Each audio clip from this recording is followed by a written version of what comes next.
How do you make an ant trap? If you find yourself in a situation where ants are invading your space, knowing how to make an ant trap can be a handy skill. This method can help you manage pests while also considering food acquisition and trapping small game. Let's break down how to create an effective ant trap using simple ingredients. First, gather your materials. You will need a sweet attractant, which can be sugar, molasses, or powdered sugar. Next, you will need a toxic agent that ants can carry back to their colony. Common choices are borax or baking soda.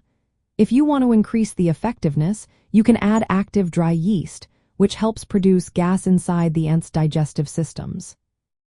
Now, let's mix the bait. You want to combine the sweet attractant with the toxic agent in roughly equal parts. For example, you can use 1/3 cup of molasses with 6 tablespoons of sugar and 6 tablespoons of active dry yeast. Alternatively, you can mix 1 tablespoon of powdered sugar with 1 tablespoon of baking soda and 1 teaspoon of dry yeast. Add a small amount of water to create a sticky, gel-like mixture that ants can easily consume and carry back to their colony.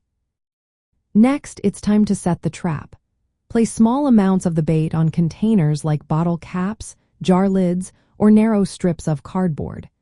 Position these traps along ant trails or near entry points where you frequently see ants.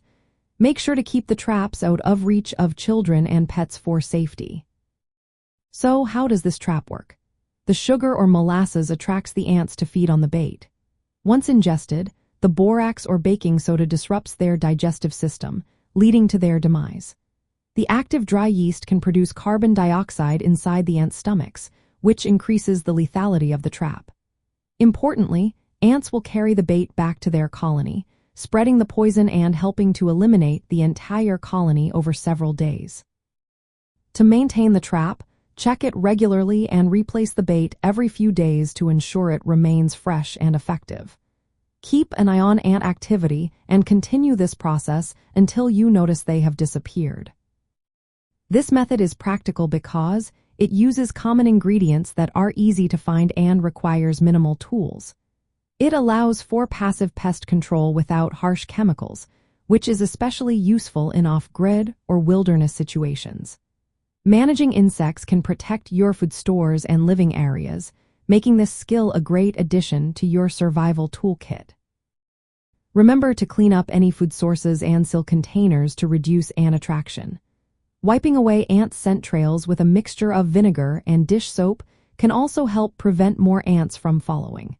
If you have pets or children, be cautious with borax and ensure traps are placed securely. With these steps, you can effectively make an ant trap that not only helps control pests but also supports your survival skills in food acquisition and trapping small game.